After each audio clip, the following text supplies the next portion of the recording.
فاعوذ باللہ من شرور انفسنا ومن سیئات اعمالنا من یہد اللہ فلا مضل له ومن یضلل فلا ہادی له واشہد ان لا الہ الا اللہ وحدہ لا شریک له واشہد ان محمدا عبدہ ورسولہ اما بعد فإن خیر الحدیث کتاب اللہ وخیر الہدی ہدی محمد صلی اللہ علیہ وسلم وشر الامور محدثاتها وكل محدثة بدعة وكل بدعة ضلالة وكل ضلالة في النار. اعوذ باللہ السمیع العلیم من الشیطان الرجیم من حمدہ ونفخہ ونفثہ. بسم اللہ الرحمن الرحیم. اللہم صلی علی محمد وعلی آل محمد کما صلیت علی ابراہیم وعلی آل ابراہیم انک حمید مجید. اللہم بارک علی محمد وعلی آل محمد کما بارکت علی ابراہیم وعلی آل ابراہیم انک حمید مجید. رب اشرح لی صدری ویسر لی امری واحلل عقدۃ من لسانی یفقہوا قولی. رب زدنی علما. محمد الرسول اللہ والذین معہ اشداء علی الکفار رحماء بینہم تراہم رکعا سجدا یبتغون فضلا من اللہ ورضوانا سیماہم فی وجوہہم من اثر السجود ذالک مثلہم فی التوراۃ ومثلہم فی الانجیل کزرع اخرج شطأہ فآزرہ فاستغلظ فاستوی علی سوقہ یوجب الزراع لیغیظ بہم الکفار وعد اللہ الذین آمنوا وعملوا الصالحات منہم مغفرۃ واجرا عظیما. اللہ رب العزت کے فضل و کرم سے سورہ فتح کی آخری آیت نمبر 29 ہم پڑھ رہے تھے، اور صحابہ اکرام رضوان اللہ علیہم مجمعین کے جو معرفت ہے، ان کی فضیلت ہے، اس کے حوالے سے پچھلے جو دروس تھے ان میں آپ بھائیوں کے سامنے چند گزارشات رکھی تھیں. آج اس حوالے سے ہم پڑھیں گے، اللہ توفیق دینے والا ہے، صحابہ اکرام رضوان اللہ علیہم مجمعین کی اس دین کے اندر ضرورت ہے. اس دین کے اندر جو صحابہ اکرام رضوان اللہ علیہم مجمعین کی جو اہمیت ہے بنیادی، وہ ان کی ضرورت ہے. اگر صحابہ اکرام رضوان اللہ علیہم مجمعین نہ ہوں اس دین کے اندر، اس کی دعوت، اس کی نشر و اشاعت کے حوالے سے کسی قسم کا کوئی کارنامہ نہیں ہو سکتا. آپ دیکھیں، غور طلب نکتہ ہے جس کی طرف اللہ رب العزت نے توجہ دلائی ہے. ما کان محمد ابا احد من رجالکم ولکن رسول اللہ وخاتم النبیین وکان اللہ بکل شیء علیما. سورہ احزاب کی آیت نمبر 40. اللہ رب العزت نے فرمایا محمد صلی اللہ علیہ وسلم تمہارے مردوں میں سے کسی کے بھی باپ نہیں ہیں، اور لیکن وہ اللہ کے رسول ہیں اور نبیوں کے ختم کرنے والے ہیں. اب دیکھیں، نوح علیہ السلام سے لے کر عیسیٰ ابن مریم علیہم الصلاۃ والسلام تک جتنے بھی انبیاء کرام علیہم الصلاۃ والسلام آئے، ان کے بعد کسی نہ کسی رسول یا نبی کا آنا یہ تھا پہلے سے طے شدہ. اگر ان کے آنے کے بعد، جیسے کہ ہم دیکھتے ہیں کہ اللہ رب العزت نے ہر رسول اور نبی کو کسی خاص بستی، خطے، شہر یا ملک کی طرف بھیجا، اگر اس کی دعوت اس ملک تک محدود رہتی ہے، اس بستی، اس خطے تک محدود رہتی ہے، تو کوئی مسئلہ نہیں، دوسرے خطے میں کوئی دوسرا رسول آ جائے گا. اور اسی طریقے سے اس کی جو تعلیمات تھیں وہ مدون شکل کے اندر موجود نہیں تھیں. وہ آیا، اس نے اپنے اوپر ایمان لانے والوں کو سکھایا، سمجھایا، اور ایک طبقے نے وہی ہمیشہ کی طرح مخالفت کی. جس نے قبول کیا اس نے وہ سعادتیں حاصل کر لیں جس کا اللہ رب العزت نے وعدہ دیا تھا, اور جس نے انکار کیا وہ انہی عذابوں کا شکار ہوا جس کا ان سے وعدہ تھا. کوئی بات نہیں, اب دوسرا رسول اس کی جگہ لے لیتا ہے اور یہی سلسلہ دوبارہ چلتا ہے. ابراہیم علیہ السلام وہ پہلے رسول ہیں جن پر کتاب اتری. ابراہیم علیہ السلام کے اوپر اتری ہوئی کتاب کا کیا ہوا, کوئی مسئلہ نہیں. آج اگر ہم عہد نامہ قدیم اٹھا کر دیکھتے ہیں جسے توریت کہہ دیا جاتا ہے, ہمیں اس میں ابراہیم علیہ السلام کا وہ صحیفہ نہیں ملتا. ہاں ایک کتاب ہے پیدائش کے نام سے کہ جس کے لیے یہ کہہ دیا جاتا ہے یہ وہی صحیفہ ہے جو ابراہیم علیہ السلام پہ اترا تھا. ثبوت کوئی نہیں, اس کا ثبوت کوئی نہیں. اب آگے چلیں. موسیٰ علیہ السلام پر کتاب اتری. اس کتاب کو موسیٰ علیہ السلام کی امت کے لیے حکم اترا کہ اس کو مضبوطی سے تھام لو. مضبوطی سے تھامنا تو دور کی بات ہے, انہوں نے کتاب میں رد و بدل کر دیا. اب بھی کوئی مسئلہ نہیں. موسیٰ علیہ السلام کے بعد عزیر علیہ السلام کے زمانے میں اس کتاب کی تجدید ہو گئی, لیکن دوبارہ سے بنی اسرائیل بگڑ گئے اور انہوں نے پھر اس کتاب میں رد و بدل کر دیا. اب بھی کوئی مسئلہ نہیں. عیسیٰ علیہ السلام آ گئے. عیسیٰ علیہ السلام پر اللہ رب العزت نے انجیل نازل کر دی, ان پہ بھی کتاب اتر گئی. اور یہی نہیں, توریت کی بھی تجدید ہو گئی. لیکن مزے کی بات یہ ہے کہ جو ساتھی تھے انہوں نے نہ تو توریت کو لکھا نہ انجیل کو لکھا. ہم انشاءاللہ تفصیل سے پڑھیں گے. پھر یہ ہوا کہ عیسیٰ علیہ السلام کو اللہ رب العزت نے اپنی طرف اٹھا لیا اور زمین پر کتاب ضائع ہو گئی. اب بھی کوئی مسئلہ نہیں.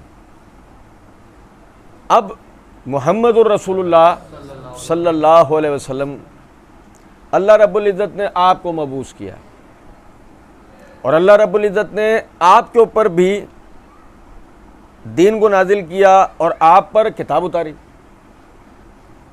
ہم پڑھیں گے انشاءاللہ اس حوالے سے تفصیل سے.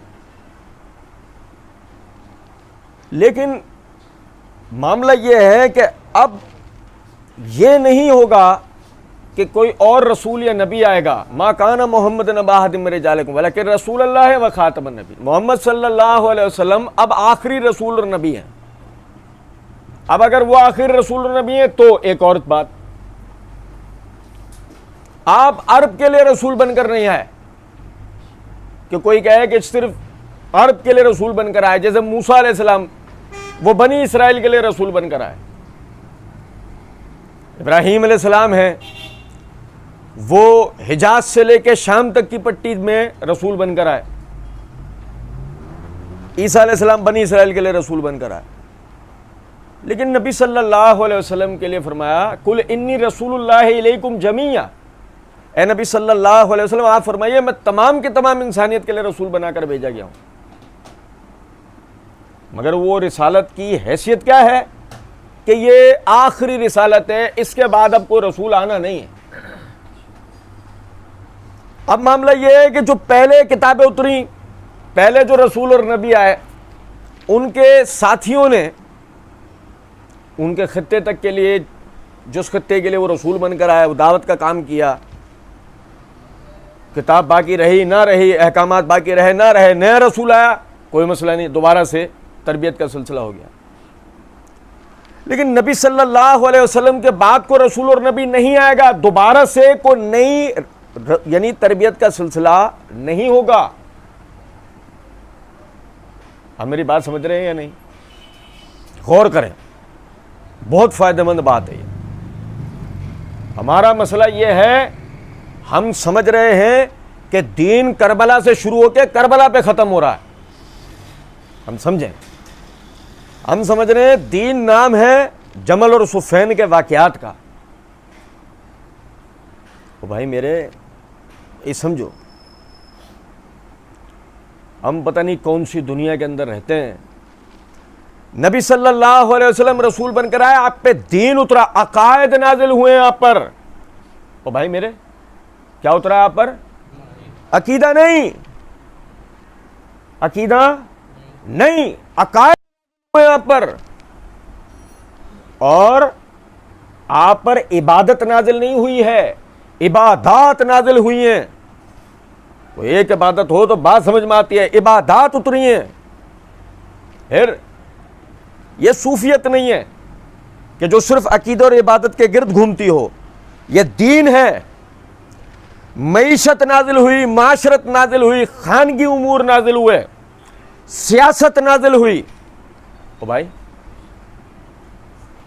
دنیا میں ایک انسان کو زندگی گزارنے کے لیے جو کچھ تعلیم و تربیت کی ضرورت ہے، سب کچھ اللہ رب العزت نے اس دین میں نازل کیا. کیا سمجھو؟ پھر نبی صلی اللہ علیہ وسلم کو یہ کہا گیا بلغ ما انزل الیک من ربک، اے نبی صلی اللہ علیہ وسلم اللہ کی طرف سے جو کچھ آپ پر نازل ہوا ہے اسے تمام لوگوں تک آپ پہنچائیں. بھائی غور کر رہے ہیں ہم؟ اگر اسے تمام لوگوں تک پہنچانا ہے، جس کا مطلب کیا ہے آپ کے بعد کوئی رسول آنا نہیں ہے، تمام لوگوں نے ان تعلیمات کی پیروی کرنی ہے. تو آپ سمجھیں نبی صلی اللہ علیہ وسلم ہر جگہ حاضر و ناظر نہ تو ہے نہ ہو سکتے ہیں. نبی صلی اللہ علیہ وسلم ہمیشہ زندہ نہیں ہو سکتے. ہم سے زیادہ اللہ آپ سے محبت کرنے والا ہے. یہی وجہ ہے اس دنیا کے قید خانے میں نبی صلی اللہ علیہ وسلم کو 63 سال تک رکھنے کے بعد آخر کار اللہ نے آپ کو اپنی مہمان نوازی کا شرف عطا کیا اور آپ کو کہاں بلایا؟ اپنی جنتوں میں، ہمیشہ ہمیشہ کے لیے. رسالت ختم، رسالت ختم، دین ختم. دین تو باقی ہے نا، رسالت ختم، دین باقی ہے. اور وہ کب تک؟ جب تک دنیا باقی ہے. آخری پیدا ہونے والا انسان اس دنیا میں مکلف بنایا گیا ہے اس دین کی پیروی کا. جو اگر اس دین کی وہ پیروی نہیں کرے گا وہ جہنم میں جائے گا. یہ کوئی عقیدت والی بات نہیں ہے، یہ ایک علمی اصول ہے. اللہ نے توفیق دے ہم آگے بھی پڑھیں گے انشاءاللہ. لیکن آپ سمجھیں اس بات کو کہ جب سن 11 ہجری میں نبی صلی اللہ علیہ وسلم اپنے رب کی طرف منتقل ہو جائیں گے، اس کے بعد اس دین کی نشر و اشاعت کا معاملہ کس طریقے سے ہوگا؟ بھائی میرے پیڑ نکالو گے؟ جلسے جلوسوں سے لوگ اسلام قبول کریں گے؟ قوالیاں گا کے قوالیوں سے لاکھوں لوگ مسلمان ہوں گے؟ بھائی میرے آپ توجہ کریں ذرا اس بات. لوگ اسلام قبول کیسے کریں گے؟ جو حامل اسلام تھے، جو معلم اسلام تھے، معلم قرآن تھے، معلم سنت تھے، جا چکے، ختم. رسالت ختم، اسلام باقی. اب کیسے ہوگا معاملہ؟ سنو، اللہ رب العزت نے نبی صلی اللہ علیہ وسلم پر جو لوگ ایمان لے کر آئے ان کو مخاطب کر کے فرمایا یا ایھا الذین آمنوا ان تنصروا اللہ ینصرکم ویثبت اقدامکم. سورہ محمد آیت نمبر 7. اے ایمان لانے والوں، تم نے کیا کرنا ہے؟ مسجد جاؤ، 5 ٹائم نمازیں پڑھو، دکان کا شٹر اٹھاؤ، کاروبار کرو، بند کرو، گھر جاؤ، بچے پالو، خاندانداری کرو، سیاست وہ رات کو بیٹھ کر ٹی وی دیکھو، تجزیے دیکھو، پھر آؤ ہوٹل پر بیٹھ کر اس کی الٹیاں کرو. وہ جو سب دیکھا ہے اس بکواس کی یہاں پر الٹیاں کرو، ایک دوسرے کو ٹینشنوں میں ڈالو، ایک دوسرے کو ذہنی مریض بناؤ اور جا کے پڑھ کے سو جاؤ کہ کل کام پہ جانا ہے. یا ایھا الذین آمنوا ان تنصروا اللہ ینصرکم، اے ایمان والو اگر تم اللہ کے دین کی مدد کرو گے وہ تمہاری مدد کرے گا. وَیُثَبِّتْ أَقْدَامَکُمْ، وہ تمہیں ثابت قدم کر دے گا. کن کو مخاطب کیا گیا ہے بھائی؟ ایران والوں کو. نہیں سمجھے بات کو؟ یعنی ہم سمجھیں پتہ نہیں کون سی دنیا کے اندر ہم رہتے ہیں، یہ دین ہم تک آیا کیسے ہے؟ کبھی بیٹھ کر اکیلے میں سوچیں، جن کے اوپر بھونک رہے ہیں وہ لائے ہیں، ابا جی نہیں لائے، ابا جی نہیں لائے. یا ایھا الذین آمنو، اے وہ لوگ جو ایمان لائے ہو، اللہ کے دین کے مددگار بنو، اللہ تمہارا مددگار بنے گا، تمہیں ثابت قدم کر دے گا. پھر سمجھیں، پھر ایک گروہ کھڑا ہوتا ہے، اس گروہ کے لیے اللہ رب العزت نے یہ بات فرما دی پہلے ہی.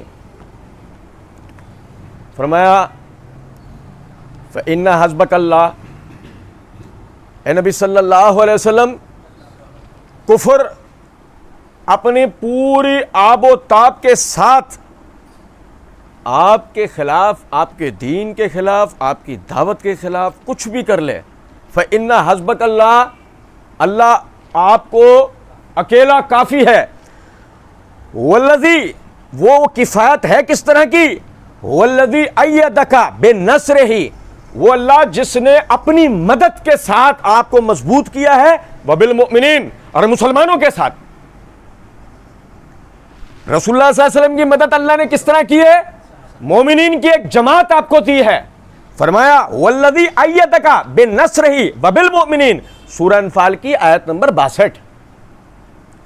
اللہ نے آپ کو جو مدد دی ہے، جو آپ کی پشت بنائی کی ہے اپنی مدد کے ساتھ، مومنین کے ساتھ.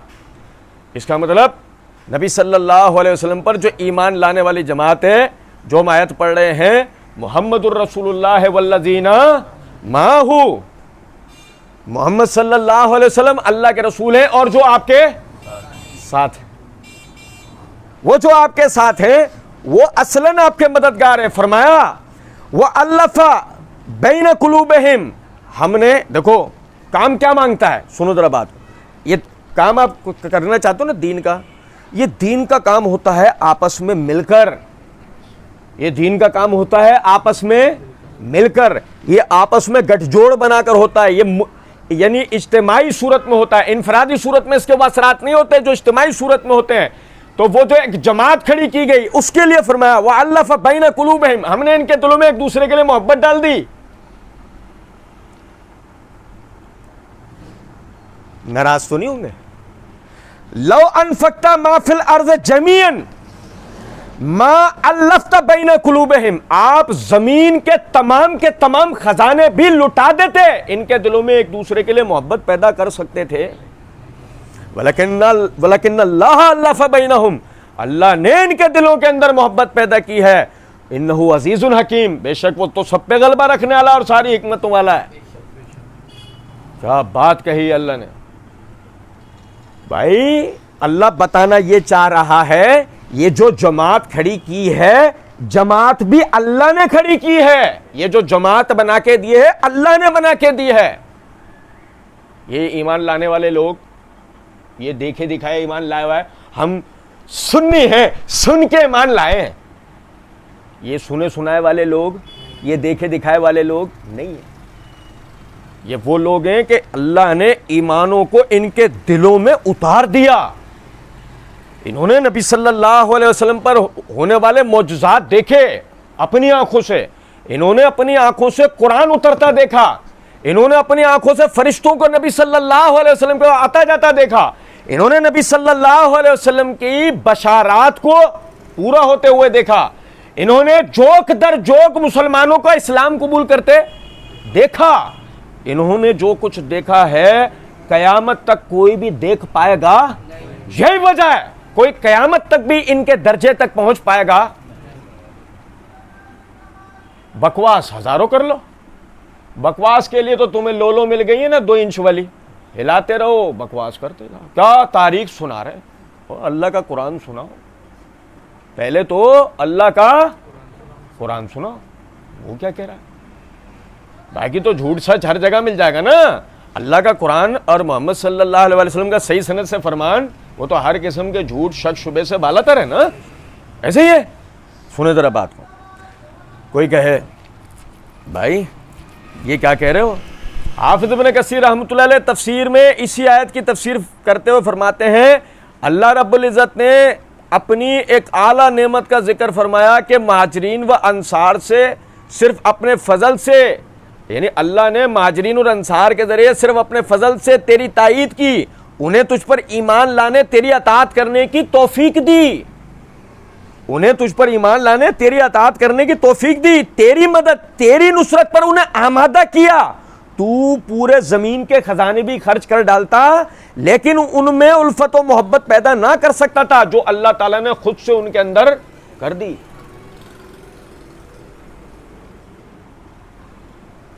کیا بتایا؟ ایمان لانے کی توفیق کس نے دی؟ اطاعت کرنے کی, مدد کرنے کی, دین کی نصرت کی اللہ نے. اب آپ مجھے بتائیں کہ جتنے بھی لوگ آج ہم دنیا میں مسلمان ہوتے ہوئے دیکھتے ہیں, ہاں ٹھیک ہے آج بھی ہدایت و گمراہی لوگوں کے ہاتھ میں تو نہیں گئی ہے نا, ہدایت و گمراہی تو اللہ کے ہاتھ میں ہی ہے. لیکن غور طلب نکتہ ہے, آج کون سے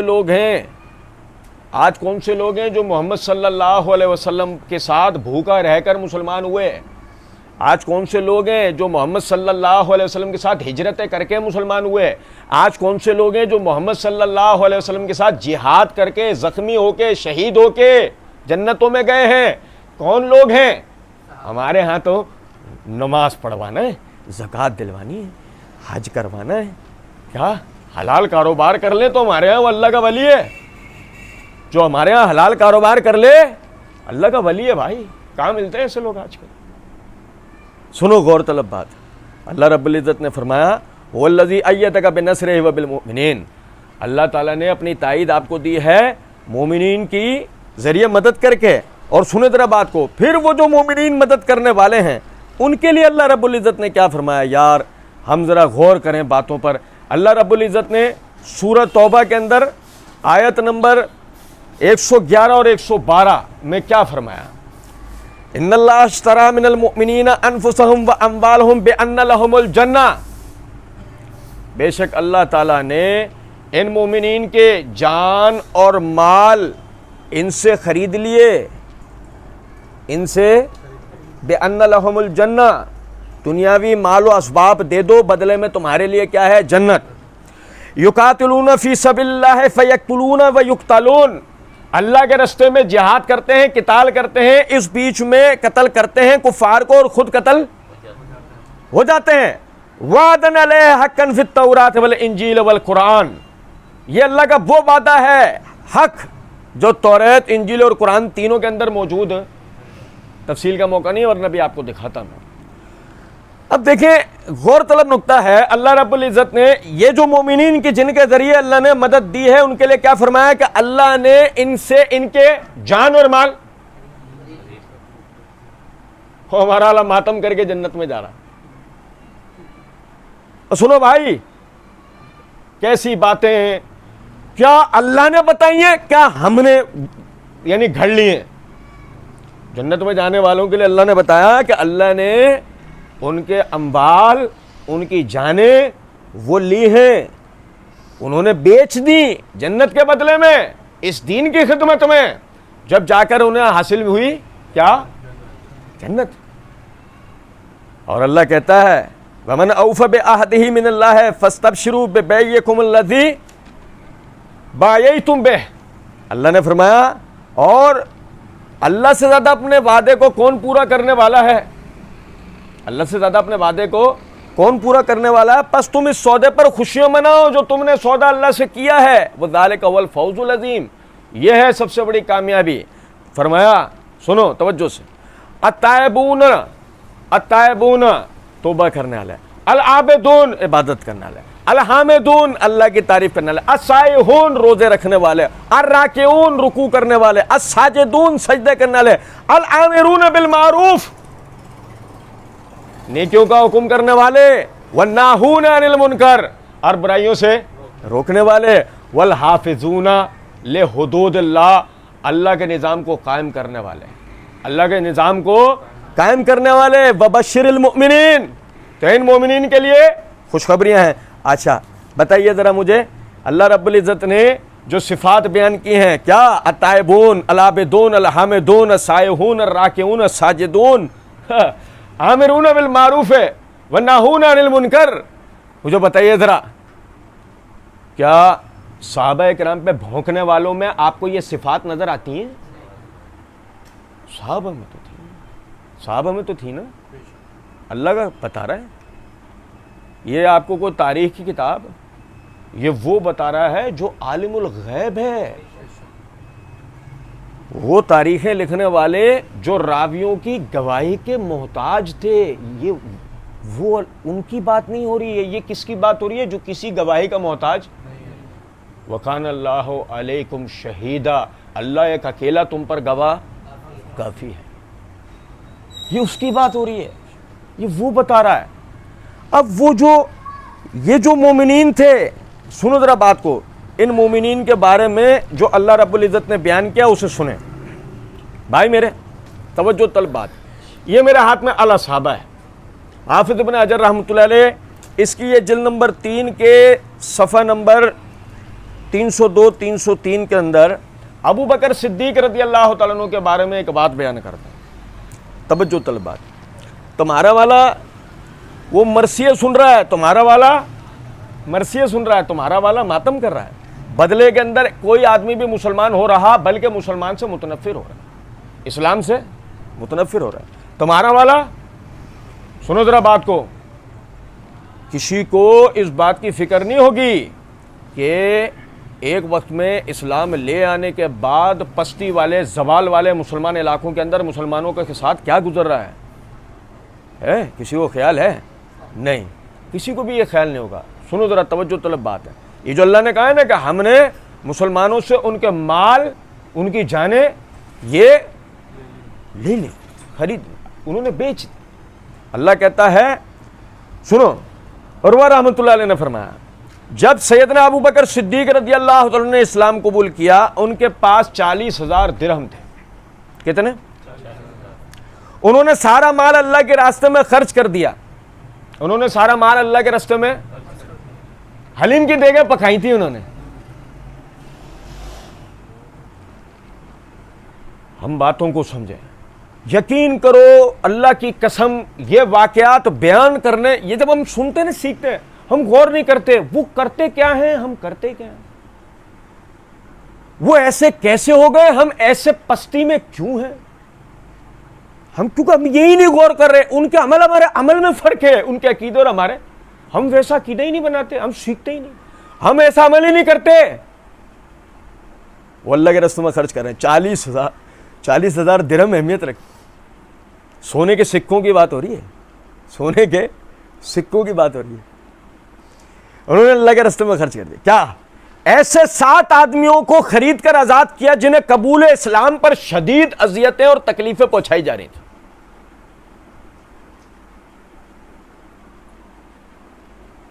سمجھے نہیں؟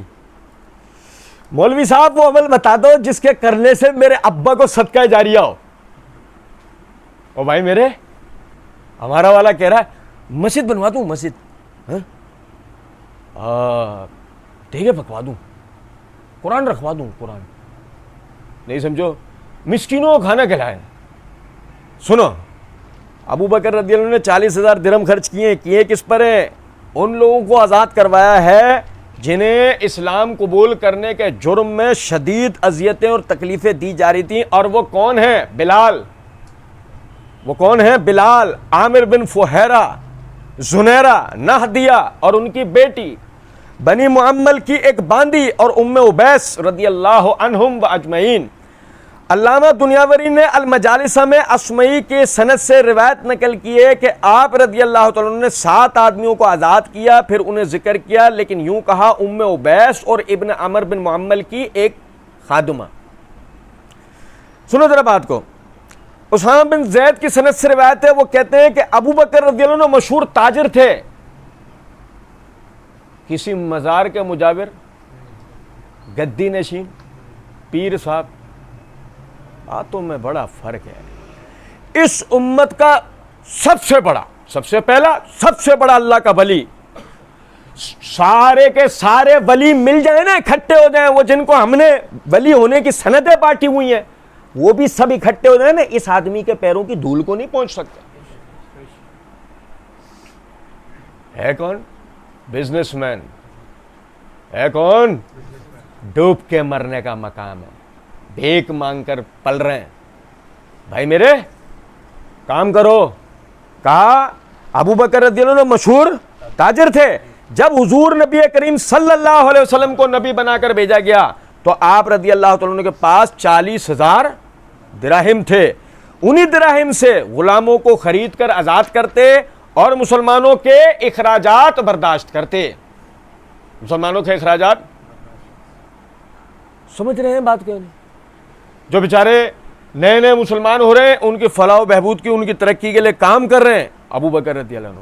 بھائی سنو، یہ ابو بکر کون ہے؟ یہ ابو بکر وہ ہے جو مردوں میں سب سے پہلے مسلمان ہوا ہے۔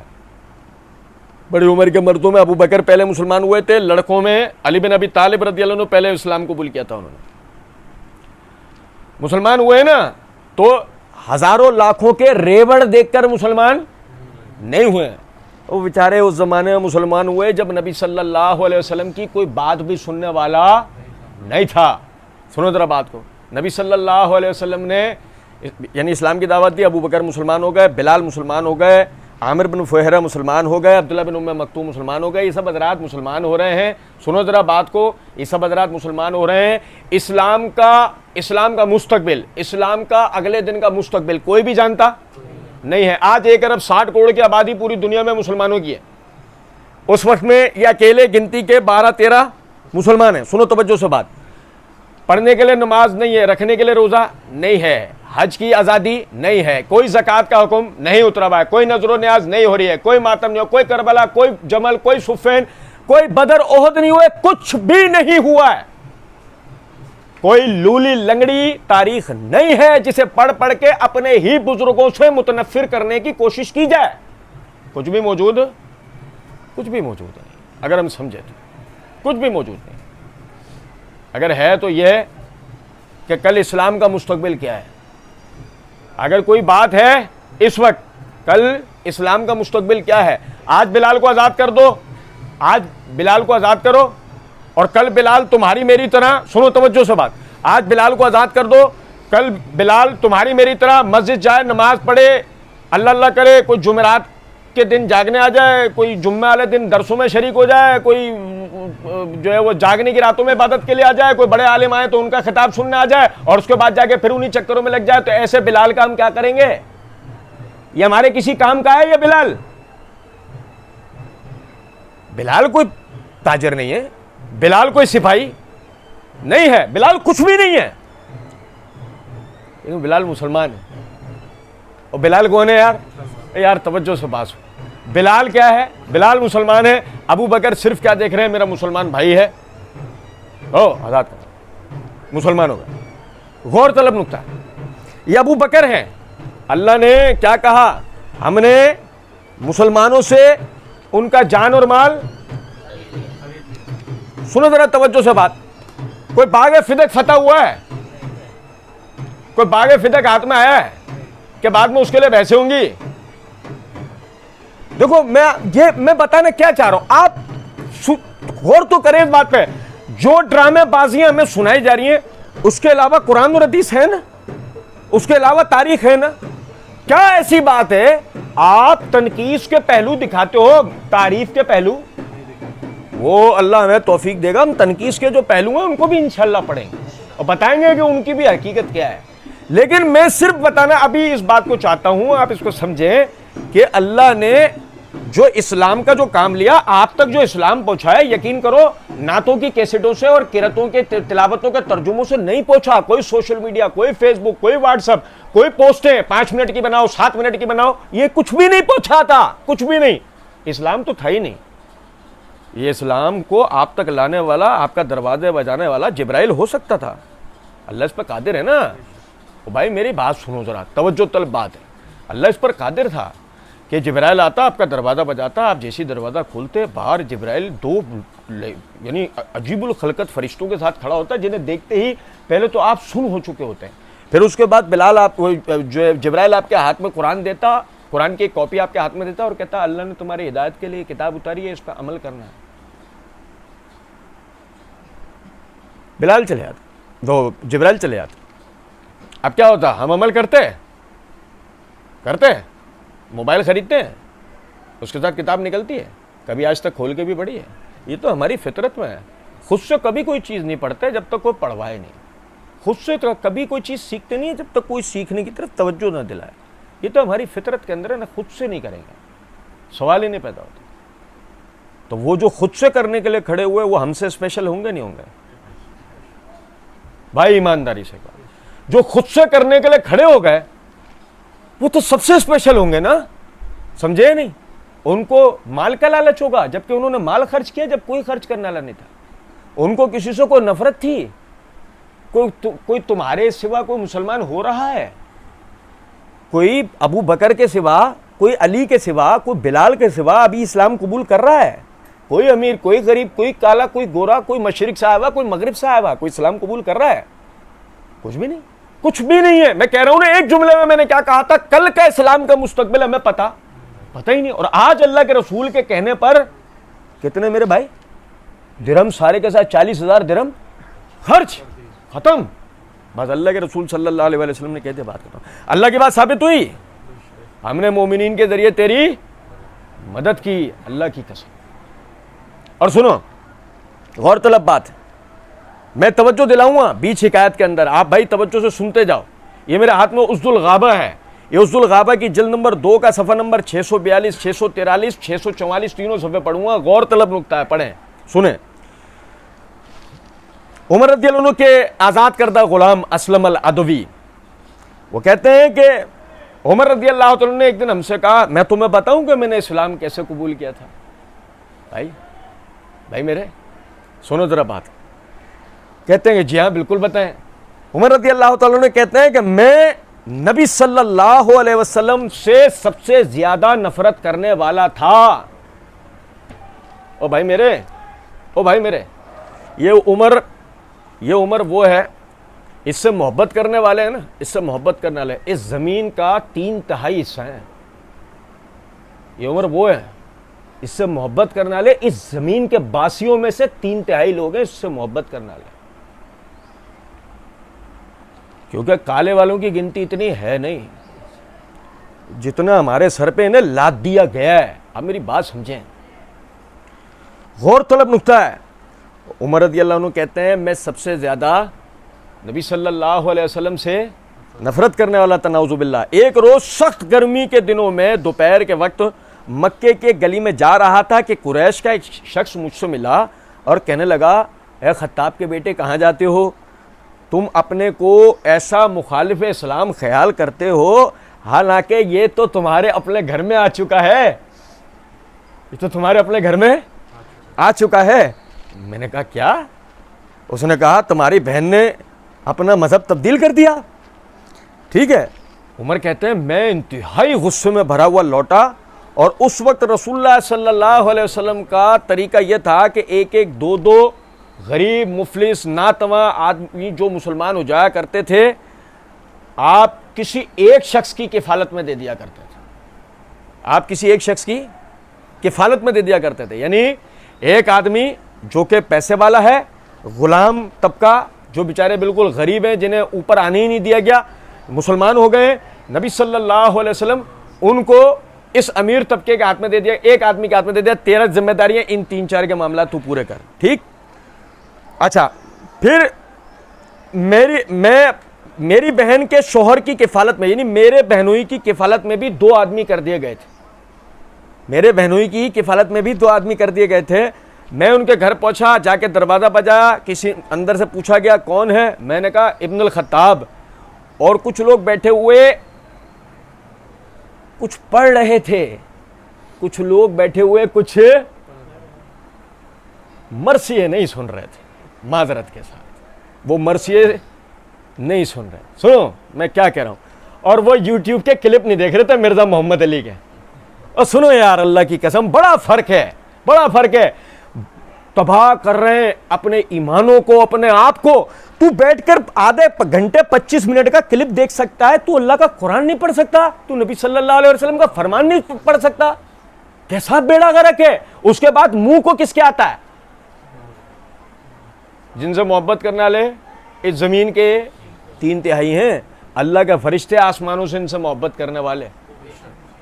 جنت میں سب سے پہلے داخل ہونے والی جماعت. سن رہے ہو بات یہ نہیں؟ اور دیکھیں غور طلب نکتہ ہے, کہا کہ کچھ لوگ اندر پڑھ رہے تھے, میری آواز پہنچتے کے ساتھ ہی جلدی سے ادھر ادھر منتشر ہو گئے. ٹھیک ہے, اور وہ صحیفہ بھی چھوڑ دیا, بھول گئے.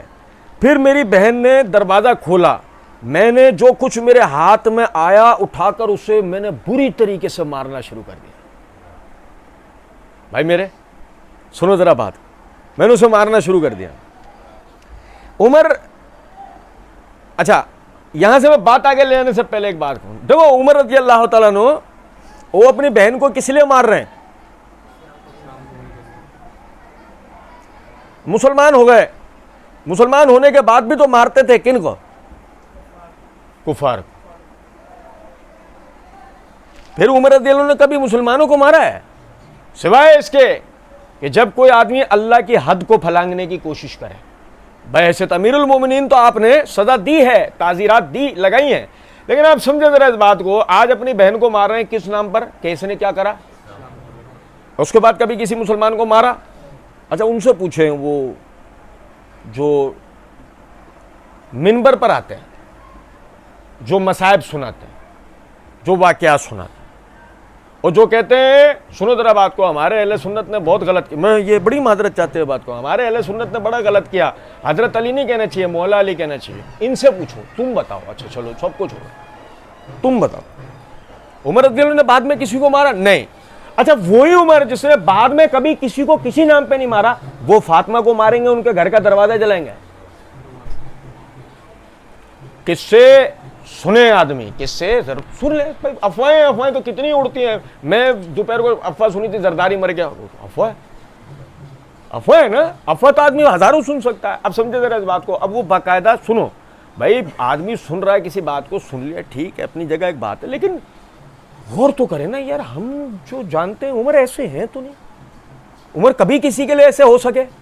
کبھی نہیں ہوئے. سنو ذرا بات, کیا ہوا بھائی کہ مارنا شروع کر دیا, یہاں تک کہ اس کا خون بہنے لگا. جب اس نے خون دیکھا تو رونے لگی اور کہا عمر تم جو کچھ کر سکتے ہو تم کر جاؤ, لیکن میں مسلمان ہو چکی ہوں. میں بہن کس کی ہے؟ عمر کی.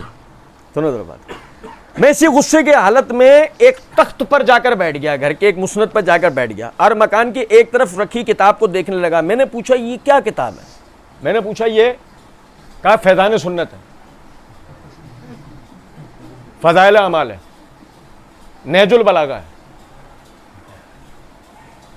سنو تو نا, جس کو دیکھ کر, یعنی جس کو دیکھ کے ہی مسئلے ہوتے تھے, اس کو آج بھی کفر اس کتاب سے مسئلہ ہے. کفر کو کسی سے نہیں ہے, اس کتاب سے مسئلہ ہے آج بھی کفر. یہ کیا ہے؟ ہاں مجھ کو دے. اس نے کہا میں تم کو یہ کتاب نہ دوں گی کیونکہ تم اس کے لائق نہیں ہو جب تک تم پاکی حاصل نہیں کرتے, طہارت حاصل نہیں کرتے, اور اس کتاب کو پاک لوگوں کے سوا کوئی ہاتھ نہیں لگاتا. میں اس سے جھگڑتا رہا حتیٰ کہ اس نے مجھ کو وہ کتاب دے دی. میں نے پڑھا بسم اللہ الرحمن الرحیم, تو میں حیران رہ گیا اور میں نے کتاب ہاتھ سے چھوڑ دی. جب میرا دل قابو میں آیا, لکھا کیا ہے؟ بسم اللہ الرحمن الرحیم. اللہ کو تو جانتے تھے نا یہ, اب تک سنیے رہے تھے محمد کوئی نیا دین بتاتا ہے. بھئی اللہ کو تو یہ جانتے مانتے تھے نا شروع سے. کتاب کے شروع میں کیا لکھا ہے؟ جو بڑا مہربان نہایت رحم کرنے والا ہے. یہ دیکھ کے حیران, میرا دل قابو میں آیا تو اس میں نے پڑھا سبح للہ ما فی السماوات والارض وہو العزیز الحکیم. یہ میں نے لکھا دیکھا، جب میں اللہ عز و جل کے ناموں میں سے کسی نام پر پہنچتا تو میں حیران رہ جاتا. آپے میں آتا، جب تھوڑی دیر بعد آپے میں آتا، یہاں تک آیت پڑھی آمنوا باللہ ورسولہ وانفقوا مما جعلکم مستخلفین فیہ، یہاں تک کہ میں نے آیت پڑھی ان کنتم مومنین. پس میں نے کہا اشہد ان لا الہ الا اللہ اشہد ان محمدا عبدہ ورسولہ. پھر لوگ نکل آئے، یہ کیا کہا ہے؟ یہ عمر رضی اللہ عنہ نے کہا. عربی میں کہہ دیا، ہمارے والوں نے بھی واہ واہ. نہیں سنو عمر کیا کہہ رہے ہیں. عمر اس کو پڑھتے رہے حیران ہوتے رہے. یہ بھی لکھا، یہ بھی لکھا، یہ بھی لکھا. بھئی یہ بات تو ٹھیک ہے، میں گواہی دیتا ہوں یہ بات ٹھیک ہے، اللہ کے سوا کوئی الہ اور محمد صلی اللہ علیہ وسلم اللہ کے رسول ہیں جو اب تک ہم مان نہیں رہے تھے. یہ تو بات طے ہے، محمد صلی اللہ علیہ وسلم اللہ کے رسول. تھوڑا بھائیوں کے لیے جگہ کرتے ہیں، آگے آ جائیں. سنو اب غور طلب نکتہ ہے، وہ سب لوگ بھی باہر نکل آئے، عمر نے اقرار کر لیا. اب میری بات سن کر خوشی میں تکبیر کہنے لگے اور اللہ عز و جل کی حمد بیان کی، اللہ کی تعریف بیان کی. کہا اے عمر تم کو خوشخبری ہو، اس لیے کہ رسول اللہ صلی اللہ علیہ وسلم، او بھائی یہاں سے توجہ سنیں یار بات کو، اس لیے کہ رسول اللہ صلی اللہ علیہ وسلم نے پیر کے دن یہ دعا کی تھی کہ اے اللہ دو آدمیوں میں سے ایک کو، او بھائی میرے، دو آدمیوں میں سے ایک کے ذریعے سے تو اپنے اسلام کو غلبہ دے. ایدکا بنصرہ وبالمؤمنین، یہی پڑھ رہے ہیں نا کہ اللہ نے تیری تائید کس پہ کی ہے؟ اپنی طرف سے مدد پہ اور مومنین، وہ مسلمانوں کی جماعت جنہوں نے اسلام کے لیے خدمت کی ہے. اللہ کی قسم تم میں نہیں تھے، نہ ماتم کرنے والے تھے، نہ پڑھ نکالنے، نہ گھوڑے والے، نہ دیگ والے، نہ حلیم والے، نہ 10 محرم، نہ 9 محرم، کچھ بھی نہیں. سوال ہی نہیں پیدا ہوتا. سنو ذرا، کہا کہ پیر کے دن نبی صلی اللہ علیہ وسلم نے دعا کی تھی دو آدمیوں کے ذریعے اپنے دین کو غلبہ دے. ایک عمر بن ہشام کون ہے؟ ابو جہل کا اصلی نام ہے عمر بن ہشام، اور دوسرا عمر بن الخطاب. پس منظر کو سمجھیں، پس منظر یہ ہے عمر بن ہشام و عمر بن خطاب، دونوں حضرات کا پس منظر یہ ہے کہ جب کبھی بھی کسی بھی قسم کا کوئی مسئلہ حجاز کے اندر ہو جائے، فیصلے کے لیے بلایا جاتا تھا تو یا تو عمر بن ہشام کو یا عمر بن الخطاب. رسول اللہ صلی اللہ علیہ وسلم دعا کر رہے ہیں اے اللہ تو اپنے دین کو غلبہ دے. یہ الفاظ کیا بتاتے ہیں؟ تمہاری قوالیوں نے نہیں دیا، تمہارے ماتموں نے نہیں دیا، جنہوں نے دیا ان پر تم بھونک رہے ہو. کتے سے بھی زیادہ بدتر بات ہے یہ. کتا بھی اپنے مالک پر بھونکتا، اپنے محسن پر بھونکتا نہیں ہے. سنو ذرا بات کو. پیر کے دن نبی صلی اللہ علیہ وسلم نے دعا کی تھی. ہم امید کرتے ہیں نبی صلی اللہ علیہ وسلم کی وہ دعا تم ہو، نبی صلی اللہ علیہ وسلم کی وہ دعا تم ہو. اور ان کی امید یقین میں بدلتے پوری دنیا نے دیکھا نہیں دیکھا؟ آپ بتاؤ مجھے، دیکھا یا نہیں دیکھا؟ سنو ذرا بات کو. جب ان لوگوں نے میرا سچائی کو جان لیا تو میں نے ان سے کہا مجھ کو محمد صلی اللہ علیہ وسلم کا ٹھکانہ بتاؤ. او بھائی میرے، یہ کیا بتا رہا ہے؟ ٹھکانہ بتاؤ، یہ کیا بتا رہا ہے؟ یہ بتا رہا ہے کہ اسلام کی دعوت چھپ چھپا کے دی جاتی تھی. اسلام کی دعوت چھپ چھپا کے دی جاتی تھی. مجھے بتاؤ وہ کہاں ہیں؟ لوگوں نے کہا نبی صلی اللہ علیہ وسلم صفا اور صفا کے نیچے ایک مکان میں ہیں. میں وہاں آیا، دروازہ بجایا، کسی نے اندر سے پوچھا کون ہے؟ میں نے کہا خطاب کا بیٹا ہوں. چونکہ وہ لوگ میری اسلام سے نفرت اور رسول اللہ صلی اللہ علیہ وسلم سے دشمنی کو اچھی طریقے سے جانتے تھے نعوذ باللہ، اور میرے اسلام لانے کی ان کو خبر نہ تھی، اس وجہ سے کسی نے بھی دروازہ کھولنے کی جرت نہیں کی. عمر نے دروازہ جلا دیا، توڑ دیا. کس سے سنو، کس سے ضرور سنو، مگر وہ نہ ہو جائے جو سامری کے دربار میں جادوگروں نے کیا تھا کہ پھینکی تھی رسیاں اور دکھائے تھے سانپ. ایسا نہیں ہونا چاہیے نا. سنو، کس سے ضرور سنا کرو، لیکن یہ تو دیکھو کہ یار وہ مسلمات کے مطابق بات بھی ہے نہیں. اور بھائی میں نے کہتے ہیں کہ میں دروازہ کھولنے کی جرت کسی نے بھی نہیں کی. رسول اللہ صلی اللہ علیہ وسلم نے فرمایا دروازہ کھول دو. تمام بہادروں سے زیادہ بہادر محمد الرسول اللہ صلی اللہ علیہ وسلم. دروازہ کھول دو. ٹھیک ہے. اب اس کے بعد نبی صلی اللہ علیہ وسلم نے فرمایا اگر اللہ تعالیٰ ان کے ساتھ بھلائی چاہتا ہے تو ان کو ہدایت دے گا. بھائی صحیح بخاری کی روایت ہے یا نہیں؟ من یرید اللہ بہ خیرا یفقہہ فی الدین. اللہ جس کے ساتھ بھلائی کا ارادہ کرتا ہے اس کو دین کی سمجھ دے دیتا ہے یا نہیں؟ اور بھائی توجہ طلب بات. کہا کہ اگر ان کے ساتھ اللہ بھلائی چاہتا ہے تو ان کو ہدایت دے گا. لوگوں نے دروازہ کھول دیا اور 2 آدمیوں نے میرے بازو پکڑ لیے. 2 آدمیوں نے میرے بازو. جرت کی بات ہے آج کے دن عمر کا کوئی بازو پکڑ لے. کبھی کسی نے یہ جرت نہیں کی پورے حجاز کے اندر, لیکن انہوں نے بازو پکڑ لیا. کیونکہ وہ کون ہے؟ وہ کون ہے؟ سنو ذرا بات کو. وہ مسلمانوں کی جماعت ہے. وہ مسلمانوں کی جماعت ہے جس نے نبی صلی اللہ علیہ وسلم اور اس دین کی حمایت اور تائید کی اور اس کے لیے اپنے جان مال سب لگائے. یہ وہ لوگ ہیں جن کو آج ہم صحابہ کرام رضوان اللہ علیہم اجمعین کہتے ہیں. عمر ابھی ان میں شامل نہیں ہے. عمر ابھی ان میں شامل نہیں ہے اور یہ لوگ جانتے بھی نہیں ہیں. یہ دروازے پہ آئے, دروازہ بجایا, انہوں نے جا کے دروازہ کھولا اور ساتھ ہی بازو پکڑ لیے. نبی صلی اللہ علیہ وسلم قریب آئے, یعنی وہ کہتے ہیں کہ میں نبی صلی اللہ علیہ وسلم کے قریب آیا. حضرت صلی اللہ علیہ وسلم نے فرمایا ان کو چھوڑ دو, اس کو چھوڑ دو. انہوں نے مجھ کو چھوڑ دیا. میں حضرت صلی اللہ علیہ وسلم کے سامنے بیٹھ گیا. نبی صلی اللہ علیہ وسلم نے میرا کرتا پکڑ کر مجھ کو اپنی طرف کھینچا اور کہا اے خطاب کے بیٹے اسلام لے آ, اے خطاب کے بیٹے اسلام لے آ. یار سنو ذرا بات, یہ میں بڑی غور طلب بات ہے. کون کہے گا جرت ہے کسی کی؟ کون کہے گا کسی کی جرت ہے؟ یہ جرت نبی صلی اللہ علیہ وسلم میں تھی, کیونکہ آپ کی دعوت سچ, آپ سچے, آپ کی دعوت سچی, آپ جو دین بیان کرتے ہیں وہ سچا. اے خطاب کے بیٹے ایمان لے کر آ. ٹھیک ہے, اللہ تعالیٰ تجھ کو ہدایت دے. میں نے کہا اشہد ان لا الہ الا اللہ وانک رسول اللہ. میں گواہی دیتا ہوں کہ اللہ کے سوا کوئی الہ نہیں ہے اور آپ اللہ کے رسول ہیں. بھائی میرے, پھر مسلمانوں نے یہ بات جیسی سنی, سب نے بیک وقت سب نے تکبیر کہی. بیک وقت سب نے تکبیر کہی, جو تمام مکے کی گلیوں میں سنی گئی. تمام مکے کی گلیوں میں سنی گئی. سنو ذرا بات. حالانکہ اس سے پہلے سب کچھ مخفی طور پر ہوتا تھا, سب کچھ چھپ چھپا کر ہوتا تھا. وہ کہتے ہیں اس کے بعد میں چلا آیا اور میرا یہ حال ہوا کہ میں کسی مسلمان کو مار کھاتے نہیں دیکھنا چاہتا تھا. میں کسی مسلمان کو مار کھاتے, کیا ہو گیا ہے, کیا ہو گیا ہے؟ فَأَلَّفَ بَيْنَ قُلُوبِهِمْ. اللہ نے جو بات کہی, تو زمین بھر کے خزانے بھی خرچ کر دیتا تو ان کے دلوں میں ایک دوسرے کے لیے محبت ڈال سکتا تھا نہیں. اب کیا ہو گیا؟ وہ عمر جو کل کو رسول اللہ صلی اللہ علیہ وسلم کو نعوذ باللہ شہید کرنے کے در پہ تھے, آج اپنے دل کی کیفیت بتاتے ہیں. میں کسی مسلمان کو سختیاں اٹھاتے, تکلیفیں اٹھاتے, مارے کھاتے مجھے برداشت ہوتا تھا نہیں. لیکن جب میں نے یہ دیکھا تو پھر میں نے کہا نہیں, تو ابتدا بھی ہوگی تو مجھ سے ہوگی. اب یہ ابتدا بھی ہوگی تو مجھ سے ہوگی. جو مصیبت بھی مسلمانوں کو پہنچے گی پہلے مجھے پہنچے گی, پھر کسی کو پہنچے گی.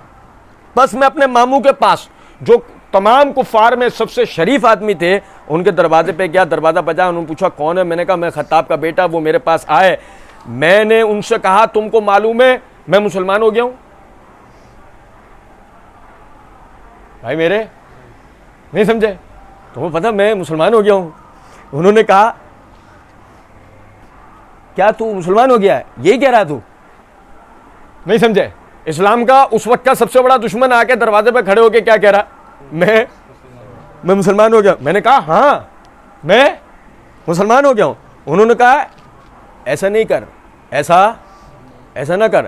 میں نے کہا اب تو کر چکا. میں نے کہا اب تو کر چکا.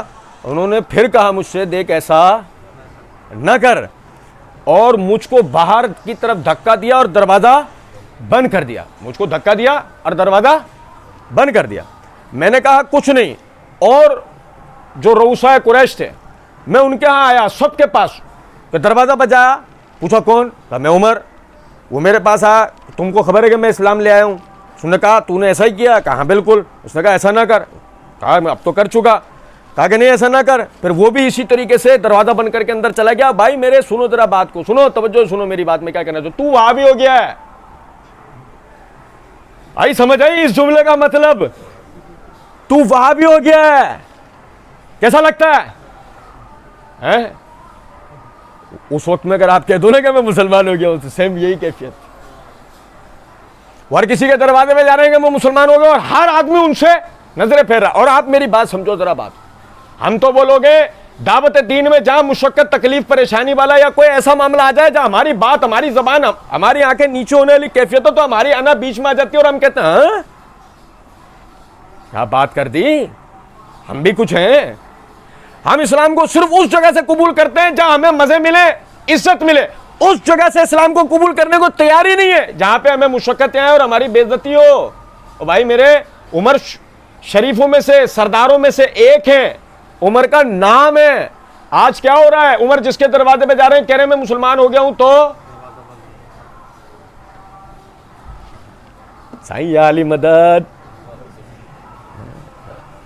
اس کے بعد کیا ہوتا، اے مومن بھائی اپنا عمر اپنے دروازے پہ علم لگا لیتا، مسئلہ حل ہو جاتا۔ بھائی میرے سنو ذرا بات کو، مسئلہ حل ہوتا۔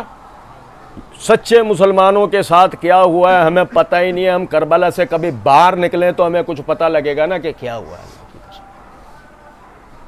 اور بھائی وہ کہتے ہیں کہ میں نے دیکھا، میں لوٹ آیا، مجھ سے ایک شخص نے کہا کیا تم اپنے مسلمان ہونے کا اعلان کرنا چاہتے ہو؟ میں نے کہا ہاں۔ اس نے کہا جب سارے لوگ کعبے میں جمع ہو جائیں، سارے لوگ، اب مکے والوں کے پاس کوئی درگاہ تو تھی ہی نہیں یار، ان کے پاس تو کوئی اجتماع گاہ تھی ہی نہیں، معذرت کے ساتھ وہ تو جمع بھی ہوتے تھے تو کفار ہونے کے بعد، بت پرست ہونے کے بعد بھی اگر کہیں اکٹھے ہوتے تھے تو مسجد میں، اللہ کے گھر میں، حرم کعبہ میں۔ اور سنو ذرا بات کو، جمع ہو تو تم فلاں آدمی کے پاس جانا جو کسی کے بھی راز کو نہیں چھپاتا، جاؤ اس سے چپکے سے اپنے مسلمان ہو جانے کا کہہ دو، خود ہی شور مچا دے گا اور تمہارے مسلمان ہو جانے کا اعلان کر دے گا۔ پس جب سب لوگ کعبے میں جمع ہو گئے تو میں اس کے پاس گیا اور اسے چپکے سے جا کے کہہ دیا کہ تم کو معلوم ہے کہ میں مسلمان ہو گیا ہوں؟ اس نے آوازیں بلند پکارنا شروع کر دیا، اے لوگوں آگاہ ہو جاؤ، عمر بن الخطاب اسلام میں داخل ہو چکا۔ پس لوگ مجھ کو مارنے لگے، لوگ مجھ کو، یہ زبانی کلامی سے اٹھ کر بات آگے جا چکی ہے، اب عمر کو مار رہے ہیں لوگ جس کی طرف آنکھ اٹھا کے دیکھنے کی جرات نہیں ہوتی تھی، اب اس عمر کو لوگ مار رہے ہیں۔ اور وہ مارنے لگے۔ میرے ماموں نے پوچھا ہے کون ہے؟ لوگوں نے کہا خطاب کا بیٹا ہے۔ وہ ایک پتھر پر کھڑے ہو گئے اور اشارہ آستین سے اشارہ کر کے لوگوں میں اپنے بھانجے کو پناہ دیتا ہوں۔ یہ عرب کا قانون تھا نا کہ اگر کوئی شریف آدمیوں میں سے، کوئی سرداروں میں سے کوئی کھڑا ہو کے کسی کے لیے کہتے کہ اس کو امان میں دیتا ہوں تو اب سوال ہی نہیں پیدا ہو سکتا کہ اس کو ہاتھ بھی لگا دے۔ اے لوگوں میں اپنے بھانجے کو پناہ دیتا ہوں۔ لوگ مجھ سے الگ ہو گئے، لوگ مجھ سے الگ ہو گئے، اور میں نہیں چاہتا تھا کہ کسی دوسرے مسلمان کو مار کھاتے دیکھوں، میں نہیں چاہتا تھا، مگر مجھے دیکھنا پڑتا تھا اور میں نہ مارا جاتا تھا۔ میں نے کہا یہ کچھ نہیں، حتیٰ کہ مجھ کو بھی وہی تکلیف پہنچے جو میرے مسلمان بھائیوں کو پہنچتی ہے۔ میں خاموش رہا اس وقت تک جب تک لوگ حرم کعبہ میں جمع ہوئے۔ میں اپنے ماموں کے پاس آیا اور کہا سنیے۔ انہوں نے کہا کیا سنوں؟ میں نے کہا آپ اپنی پناہ واپس لے لیں، آپ اپنی پناہ واپس لے لیں۔ انہوں نے کہا میرے بھانجے ایسا نہ کر۔ میں نے کہا نہیں ایسا ہی ہوگا۔ انہوں نے کہا اچھا تجھے اختیار ہے، چاہے تو تو مارے کھاتا رہے اور چاہے تو میری پناہ میں آ جا، یہاں تک کہ اللہ نے اسلام کو غالب کر دیا۔ یہ حکایت پوری ہوئی۔ کیا ضرورت ہے عمر کو مارے کھانے کی؟ عمر لوگوں کی توجہ ڈائیورٹ کرواتے ہیں اپنی طرف۔ وہ جو بلال کو مارتے تھے، وہ جو عبداللہ بن ام مکتوم کو مارتے تھے، وہ جو سمیہ کو مارتے تھے، سمیہ کے شوہر کو مارتے تھے، وہ سمیہ کے لڑکوں کو مارتے تھے۔ آپ سمجھو ذرا اس بات کو، ابو ذر غفاری کعبۃ اللہ کے دروازے پر پٹ رہا ہے، پورا شہر اسے مار رہا ہے۔ عمر نہیں چاہتے تھے کوئی بھی پٹے، تو خود اپنے آپ کو پہ مجھے مار لو۔ اب سب عمر کی طرف متوجہ، سب عمر کو مار رہے ہیں، لہذا اپنے مسلمان بھائیوں ان کو یار سنانا ہے تو یہ سناؤ نا عمر کا۔ یہ کوئی سنانے والا ہے عمر کا؟ نہیں۔ فاطمہ کا دروازہ جلائیں گے وہ، ان کی کیفیت یہ ہے اللہ کی قسم، وہ غلاموں کے لیے کہ غلاموں کو مارنا پڑے وہ اپنے آپ کو پیش کر رہے ہیں۔ وہ سرداروں کی بیٹی کو، جنت کی شہزادی کو نقصان پہنچائیں گے۔ آدمی عقل سے سوچے، عقل بالکل بیچ کھائی ہو آدمی نے تو کسی سے ادھار لے لے کہ ایک دن کے لیے دے دے، واپس دے دوں، سمجھ لوں بات کو۔ کچھ بات آ رہی ہے سمجھ میں یا نہیں؟ کہا اللہ نے ان اللہ اشتری من المؤمنین انفسهم واموالهم بان لهم الجنہ، اللہ نے ان مومنین کے جان اور مال ان سے خرید لیے کہ اس کے عوض تمہارے لیے جنت ہے۔ اور سنو ذرا بات کو، یہ میرے ہاتھ میں ترمذی ہے، یہ ترمذی کے اندر کتاب المناقب ہے۔ کتاب المناقب کے اندر باب قائم ہوا فضائل سیدنا عثمان بن عفان رضی اللہ تعالی عنہ۔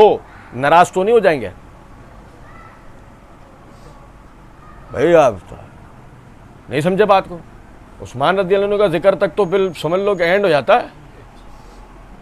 لیکن میں بتانا کیا چاہ رہا ہوں, سنو ذرا بات کو. حدیث نمبر 3967, حدیث نمبر 3969, دونوں بڑی غور طلب ہیں. سنو ذرا بات کو. عبد الرحمن بن سمرہ رضی اللہ تعالیٰ عنہ فرماتے ہیں کہ غزوہ تبوک کی تیاریاں چل رہی ہیں. کس کی؟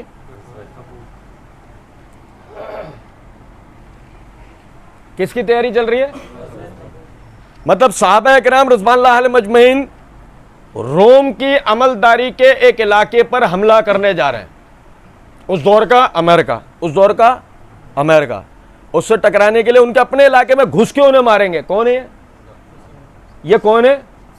کالے کپڑوں میں ملبوس لوگ ہیں, علم لے کر آ رہے ہیں, تعزیہ لے کر آ رہے ہیں. یہ لڑیں گے کس سے؟ روم سے, اس دور کے امریکہ سے.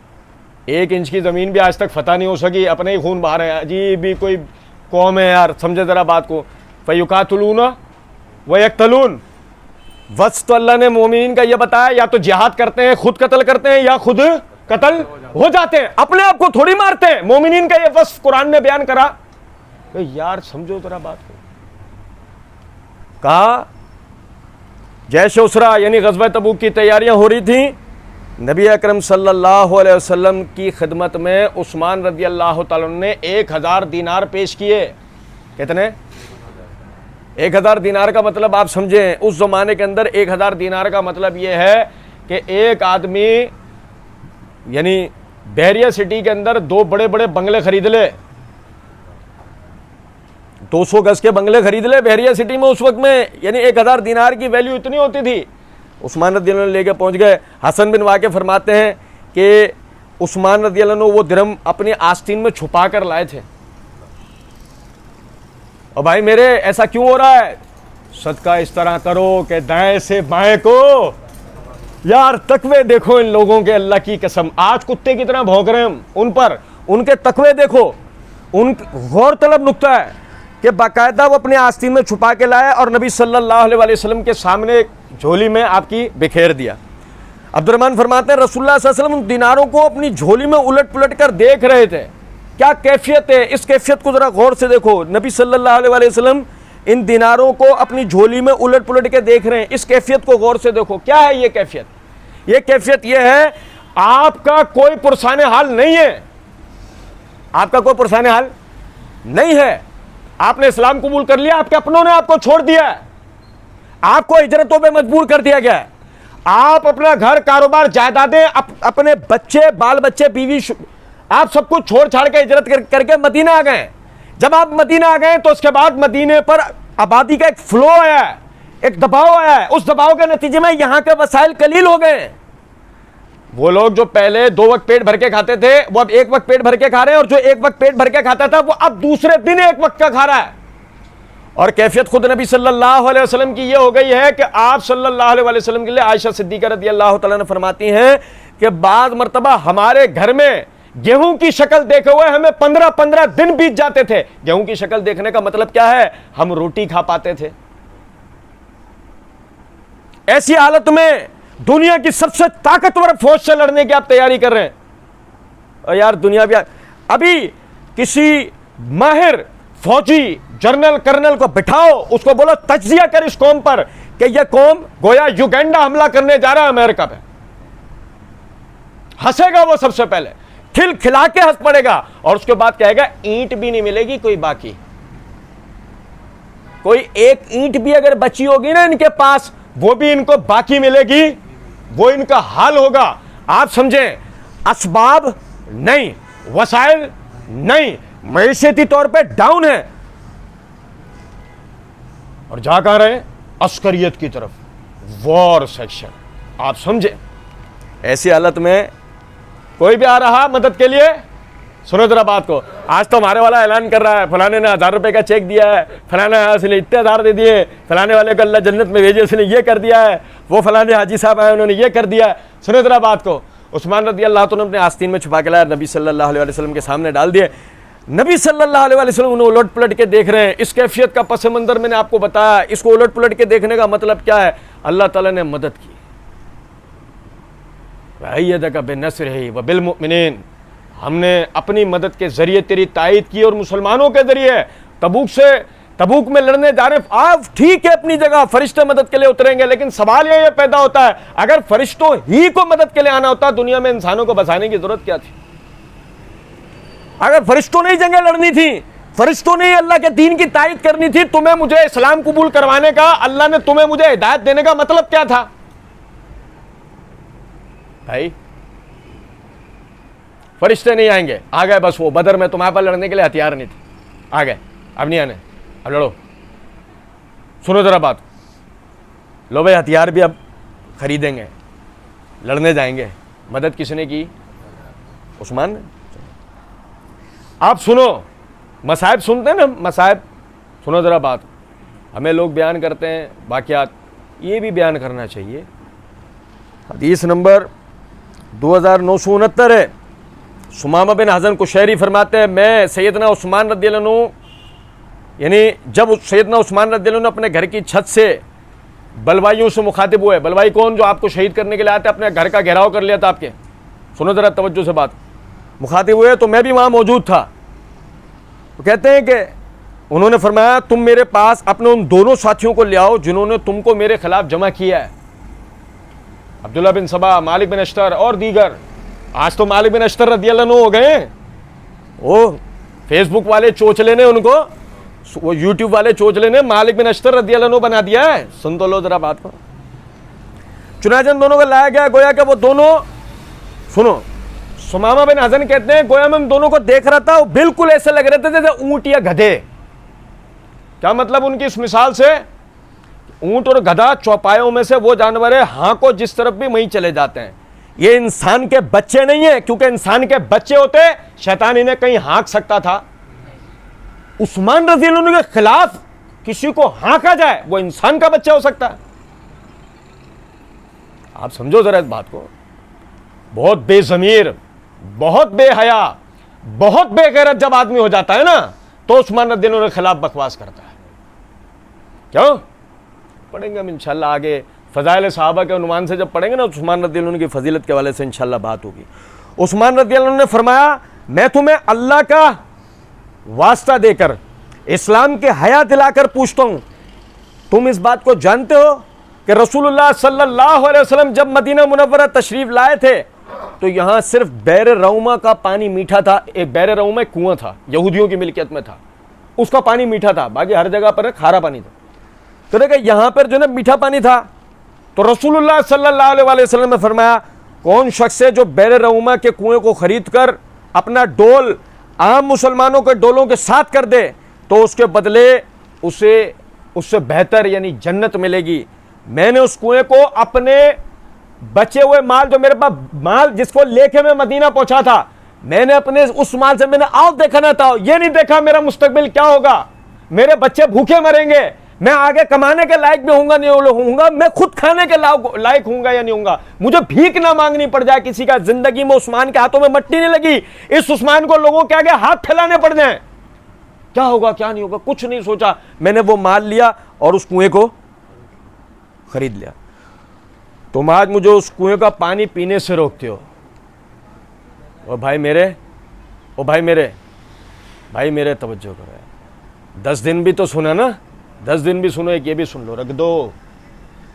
10 دن سنا, اس کو بھی سنو.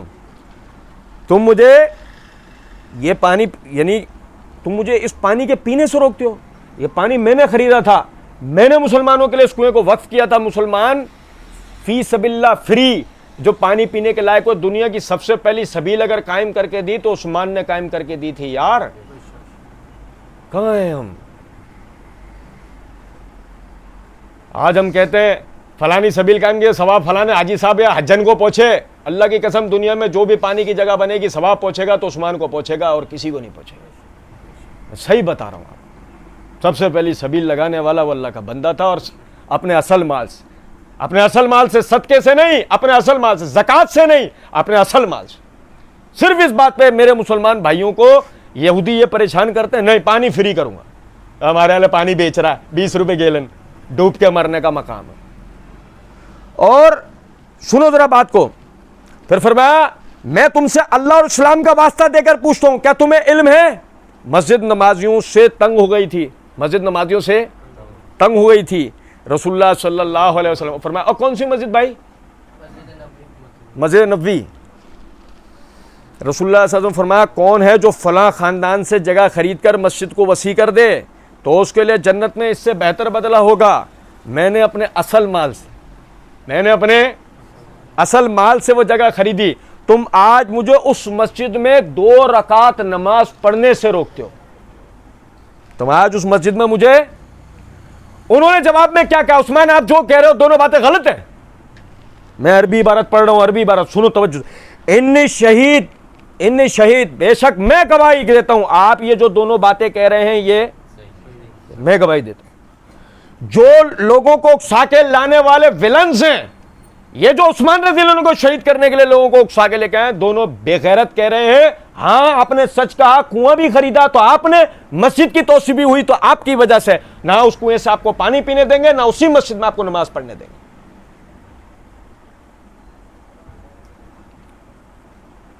وَأَيَّدَكَ بِنَصْرِهِ وَبِالْمُؤْمِنِينَ، اے نبی صلی اللہ علیہ وسلم آپ کی اور اس دین کی تائید ہم نے کس ذریعے سے کی؟ اپنی مدد اور مسلمانوں کے ذریعے۔ یہ مسجدیں تعمیر ہوئی تو یہ ان صحابہ نے کی، یہ کنویں خریدے گئے تو ان صحابہ نے خریدے، واللہ کے رستوں میں جہاد پہ نکلے تو یہ صحابہ نکلے، باقی قرآن 12ویں امام کے پاس ہے، وہ غار میں ہے۔ اچھا سنو پھر دیکھو غور طلب نکتہ ہے، یہ صحیح مسلم، اس صحیح مسلم میں کتاب الجہاد، اس کے اندر باب غزوہ احد، حدیث نمبر 4527 سے ابو حازم بیان کرتے ہیں کہ حضرت سہل بن سعد رضی اللہ عنہ سے جنگ احد کے دن رسول اللہ صلی اللہ علیہ وسلم کے زخمی ہونے کے متعلق سوال کیا گیا تو انہوں نے کہا کہ رسول اللہ صلی اللہ علیہ وسلم کا چہرہ انور زخمی ہو گیا اور آپ کے سامنے کا دانت ٹوٹ گیا تھا اور سر مبارک پہ وہ جو لوہے کی ٹوپی وہ اس کا خود آپ کے لگ گیا تھا سر میں۔ رسول اللہ صلی اللہ علیہ وسلم کی صاحبزادی سیدہ فاطمہ الزہرا رضی اللہ تعالی عنہا وہ آپ کا خون دھو رہی تھیں اور سیدنا امیر المومنین علی بن ابی طالب رضی اللہ تعالیٰ عنہ ڈھال میں پانی لا کر آپ کے اس خون کے اوپر ڈال رہے تھے۔ جب سیدہ فاطمہ نے یہ دیکھا کہ پانی ڈالنے سے تو خون اور زیادہ نکل رہا ہے تو انہوں نے چٹائی کا ایک ٹکڑا لے کر اسے جلایا اور اس کی راکھ کو آپ کے زخم کے اوپر لگایا، پھر خون بند ہوا ہے۔ پھر خون کیا ہے واقعہ، میں نے کیوں بتایا آپ کو؟ توجہ سنیں ذرا اس بات کو بھائی میرے، نبی صلی اللہ علیہ وسلم جہاد کا میدان ہے، زخمی ہو گئے، لڑنے والوں میں آپ کے ساتھ کون ہے؟ علی بن ابی طالب۔ زخمیوں کی مرہم پٹی کرنے والی کون ہے؟ آپ کی بیٹی فاطمہ الزہرا رضی اللہ تعالی عنہا۔ آج سنو ذرا بات کو، آج ہم کدھر ہیں؟ ہم کس جگہ پہ بیٹھے ہیں؟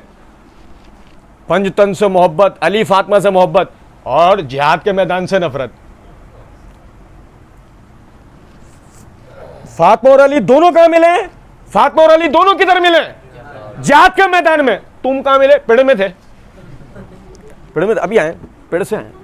سنو ذرا بات کو، توجہ طلب نکتہ ہے، یہ صحیح بخاری کتاب المغازی، صحیح بخاری کتاب المغازی کے اندر امام بخاری رحمۃ اللہ علیہ نے یہ باب قائم کیا ہے صحابہ کرام رضوان اللہ علیہم اجمعین کی فضیلت پہ۔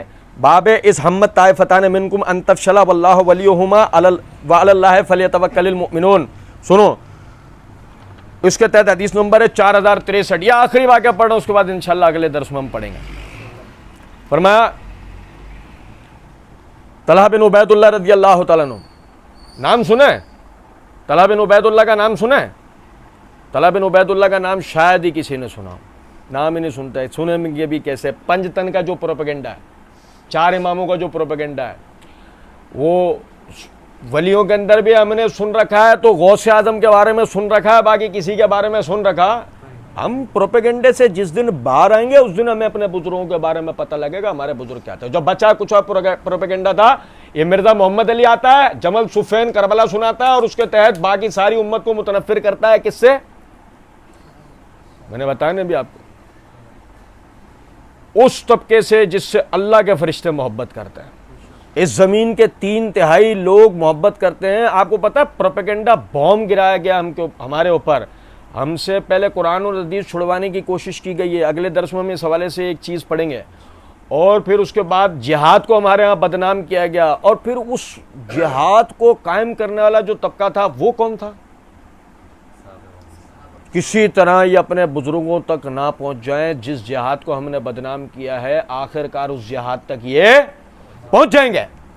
لہذا ان کی زندگیوں کو، یعنی ان لوگوں کو، اب نوجوان طبقے کو ان کے بزرگوں سے متنفر کرو. جیسے یہ ان سے متنفر ہو جائیں گے تو اس کے بعد سارا مسئلہ ختم. قیس بن حازم بیان کرتے ہیں میں نے طلحہ رضی اللہ تعالیٰ عنہ کا وہ ہاتھ دیکھا، میں نے طلحہ رضی اللہ عنہ کا وہ ہاتھ دیکھا جو ضائع ہو چکا تھا، معذور ہو چکا تھا. یہ ہاتھ کون سا تھا؟ یہ وہ ہاتھ تھا جس سے احد کے دن انہوں نے نبی صلی اللہ علیہ وسلم کی حفاظت کی تھی. کس نے؟ تم لوگ نام نہیں دہراؤ گے، میں بات آگے نہیں کروں گا. کس نے؟ تاکہ ذہن میں رہے، ناموں میں نام سنتے، ذکروں میں ذکر سنتے، سوال ہی نہیں پیدا ہوتا. محسن اسلام ہیں یہ لوگ، اللہ کی قسم. وہ جان سنو، وہ یحییٰ علیہ السلام کو شہید کر دیا ان کے اپنے لوگوں نے. بیچ چوک کے اوپر یحییٰ علیہ السلام کا نیزے کے اوپر سر لٹکا دیا. پڑھو تو صحیح ذرا انجیل، آپ کو پتہ لگے. جو نبی صلی اللہ علیہ وسلم شہید نہ ہو سکے تو ایران سے لوگ نہیں گئے تھے. کون تھے؟ صحابہ کرام رضوان اللہ علیہ مجمعین. اللہ کی قسم یار دیکھو ذرا پوری روایت آگے. وہ کہتے ہیں کہ انس رضی اللہ تعالیٰ نے بیان کیا کہ غزوہ احد میں جب مسلمان نبی کریم صلی اللہ علیہ وسلم کے پاس سے منتشر ہو کر پسپائی کی طرف جا رہے تھے کہ ابو طلحہ رضی اللہ تعالیٰ عنہ حضور اکرم صلی اللہ علیہ وسلم کی اپنے چمڑے کی ڈھال سے حفاظت کر رہے تھے. ابو طلحہ بڑے تیر انداز تھے اور خوب کھینچ کر کمان سے تیر چلا رہے تھے. اس دن انہوں نے 2 یا 3 کمانیں توڑ ڈالی تھیں. مسلمانوں میں سے کوئی اگر تیر کا ترکش لے کر گزر رہا ہوتا تھا تو نبی صلی اللہ علیہ وسلم اس سے فرماتے تھے یہ تیر ابو طلحہ کے لیے یہاں پہ رکھتا جا، یہ تیر ابو طلحہ کے لیے یہاں پہ رکھتا جا. انس رضی اللہ عنہ نے بیان کیا کہ حضور اکرم صلی اللہ علیہ وسلم مشرکین کو دیکھنے کے لیے اپنا سر اٹھانے کی کوشش کرتے تو ابو طلحہ رضی اللہ تعالیٰ عنہ عرض کرتے میرے ماں باپ آپ صلی اللہ علیہ وسلم پر قربان ہو جائیں، اپنا سر مت اٹھائیے، کہیں ایسا نہ ہو کہ ادھر سے کوئی تیر آ کر آپ کو لگ جائے. میری گردن آپ سے پہلے ہے، میں آپ سے پہلے ہوں. اور میں نے دیکھا، انس رضی اللہ عنہ کہتے ہیں میں نے دیکھا کہ حضرت عائشہ بنت ابی بکر الصدیق برا تو نہیں مان جائیں گے کہ اس کے بعد تو انتقال ہوگا، اس کے بعد تو میتیں اٹھیں گی. کہ پہلے ہم نے پڑھا جہاد کے میدانوں میں سنو علی اور فاطمہ، اور یہاں جہاد کے میدان میں سنو ذرا بات کو عائشہ بھی موجود ہے. عائشہ تمہارے لیے صرف جمل میں نہیں نکلی تھی کہ تم عائشہ پہ الزام لگاؤ. وہ عائشہ رسول اللہ صلی اللہ علیہ وسلم کے حکم سے احد کے دن بھی نرسنگ کے کام کے لیے رسول اللہ صلی اللہ علیہ وسلم انہیں اپنے ساتھ لے کر گئے تھے. پھر ڈوب کے مرنے کا مقام ہے. ابواب کے کتے بھونکے نہیں ان پر، آج کے کتے ابھی تک بھونک رہے ہیں، اس کے علاوہ کے کتے ابھی تک بھونک رہے ہیں. سنو ذرا غور طلب نکتہ ہے کہ ابو طلحہ یہ ڈھال ٹوٹ گئی، یہ ڈھال ٹوٹ گئی، یہ تلوار کے نشان، یہ تلواریں لگ رہی ہیں، یہ تلوار کے نشان، یہ تیر لگ رہے ہیں، یہ آ کے یہ ابو طلحہ اسی حالت میں ہے، لڑ رہے ہیں اور رسول اللہ صلی اللہ علیہ وسلم کا دفاع کر رہے ہیں. ان دی اینڈ کیا ہوا؟ یہ ہاتھ معذور ہو گیا آپ کا. یہ رسول اللہ صلی اللہ علیہ وسلم کے دفاع کے اندر آپ کا یہ ہاتھ معذور ہو گیا. سنو وہ کہتے ہیں کہ میں نے عائشہ بنت ابی بکر اور ام سلیم ان کو دیکھا اپنے کپڑے اٹھائے ہوئے، ان کی پنڈلیاں دکھ رہی تھی کہ اپنے مشکیزیں اپنی پیٹوں پر لیے دوڑ رہی تھی، اس کا پانی زخمی مسلمانوں کو پلا رہی ہیں، پھر واپس آتی ہیں، پھر مشک بھرتی ہیں، پھر لے کر جاتی ہیں، پھر مسلمانوں کو پلاتی ہیں. اس دن ابو طلحہ کے ہاتھ سے 2 یا 3 مرتبہ تلوار تک گر گئی. ان اللہ اشتری من المؤمنین انفسهم واموالهم بان لهم الجنہ. اللہ نے مسلمانوں سے ان کے جان اور مال خرید لیے کہ اس کے بدلے ان کے لیے کیا ہے؟ جنت. یقاتلون فی سبیل اللہ فیقتلون ویقتلون. وہ اللہ کے راستے میں جہاد کرتے ہیں، قتل کرتے بھی ہیں اور خود شہید ہو بھی جاتے ہیں. وعدن علیہ حقا فی التوراۃ والانجیل والقرآن.